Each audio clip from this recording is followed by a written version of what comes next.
Hey guys, one of the things that comes up when I'm talking to new business owners that are just starting out, and it's small business, is how to pay their workers.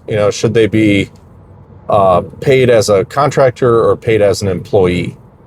And so I want to go through with you how you make that determination, what the IRS says about it, and what are the implications for your business on making that election, either to pay them as an employee or to pay them as a contractor.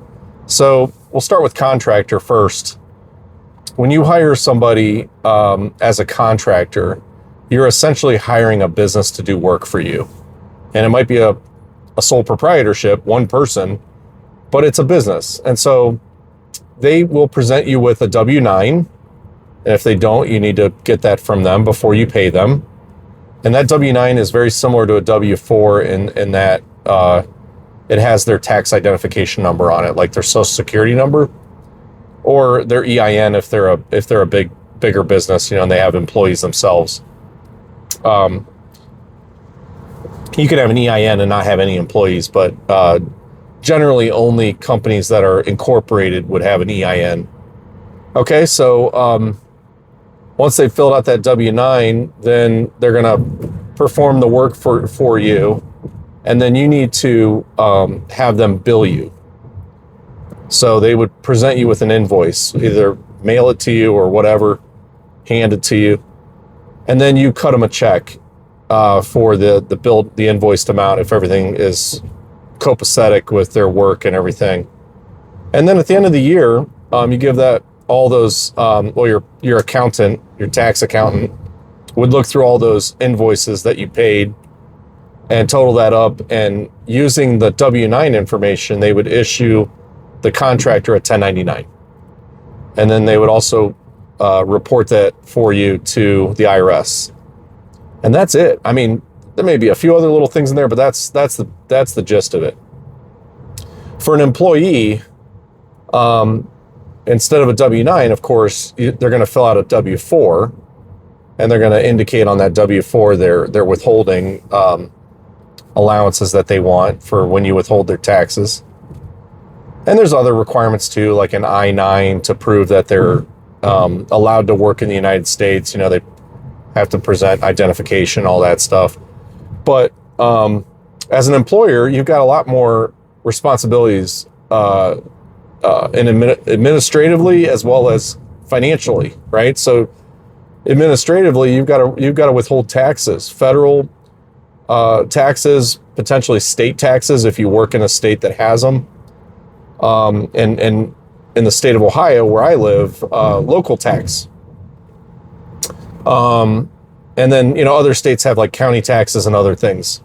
So you got to withhold all those. You also have to withhold employment taxes like FICA, which is Social Security and Medicare. And not only withhold those, but you also have to match them up to a certain amount.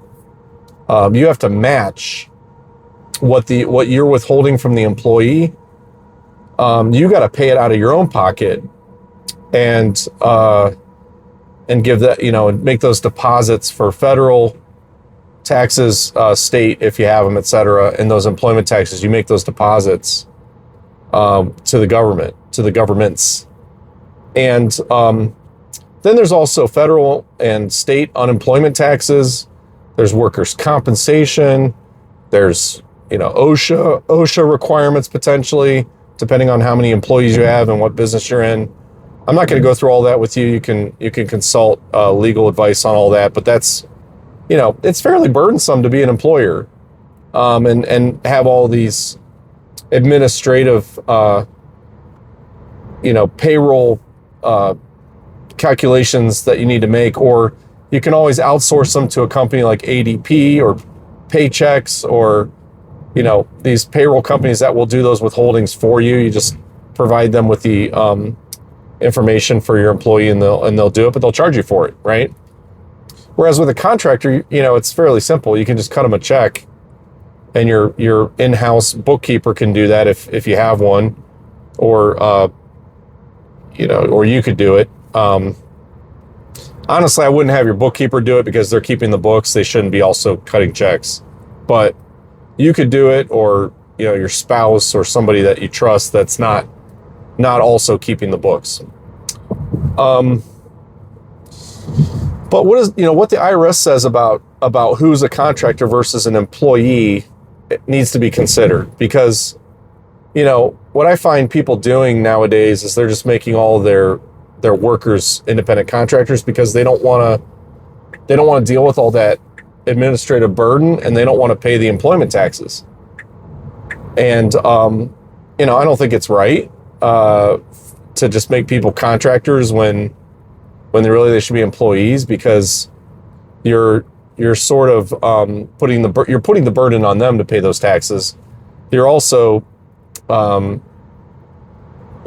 them more burden for filing taxes, because they have to now file as a self-employed person, and that costs more money to hire an accountant for that than it would just to do your W-2 income. Even if they use TurboTax, it's more expensive for self-employment tax return than it is for as an employee return only, a W-2 income return only. But the IRS says really they have, they provide you with a 3-prong test, and there's nothing hard and fast about it. Like, you can't, do the test, and if all these things are true, therefore you have to treat them as a contractor. The IRS leaves it up to the business owner for the most part, as long as they have a strong basis for what they decide. Then you probably won't get in any trouble, right? So the first item of that 3-prong test that I'll cover is the behavioral aspect. So, does the company control or have the right to control how the worker does their job? That's the behavioral test. So, if you have an employer show up at your office, if you have a worker show up at your office and they bring their own computer and they sit at one of your desks and they're writing software for you, but you're not supervising their work, you're not telling them, what they need to do. You just give them, like, hey, I need this code written by a certain date, and I'm going to pay you X amount of dollars to do that. Well, that seems more like a contractor, right? You might even have a contract with them, you should, that lays out all of those expectations for that project, and then they invoice you and you pay them. But if instead they're showing up at your office and they're using your computer, you're giving them vacation time, well, that bleeds into a different prong. But if they're coming to your office and you're telling them how to do the job, that's more behavioral on the aspect of employee versus contractor. The second prong I'll cover is financial. Are there things that are related to how the worker is paid that would indicate they're an employee versus a contractor? So, for example, are you giving them time off? Are you reimbursing them for their expenses? Are you providing, again, the computer, or are they providing it? That's more like the financial test. And then the last one is, what type of relationship do you have with them? Again, do you have a contract that you've established between the two of you to specify, if you do, X, Y, Z, then I'll pay you, X number of dollars? Or are you paying them by the hour? Are you giving them other benefits like, a pension plan or insurance, or, time off, after they've performed this one function, does the business, or does the relationship continue, or is it over? Again, that would speak to whether you have a contract or not, right?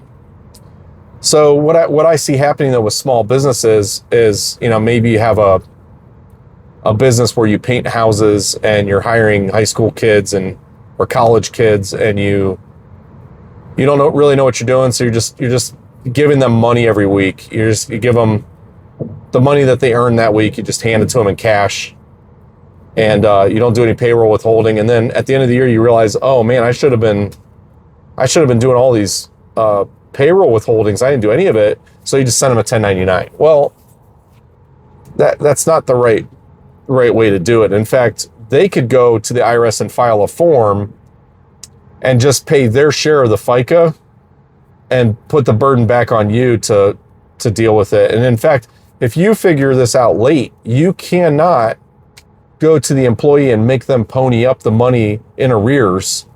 It comes out of your pocket if you figure this out too late. So I do this video to help you, if you're going to start a business, to understand what the implications are of, making that assertion up front that they're going to be independent contractors, making sure that you really think that through, and that you make the right decision before you start your business. And if you need payroll advice, that you seek a payroll accounting firm or a payroll provider. Do that before you get going, and make sure you have all those ducks in a row. So hopefully this was helpful. If you got questions, put them down in the comments. And if you're enjoying this content, please like and follow or subscribe if you're watching this on YouTube. Thank you very much.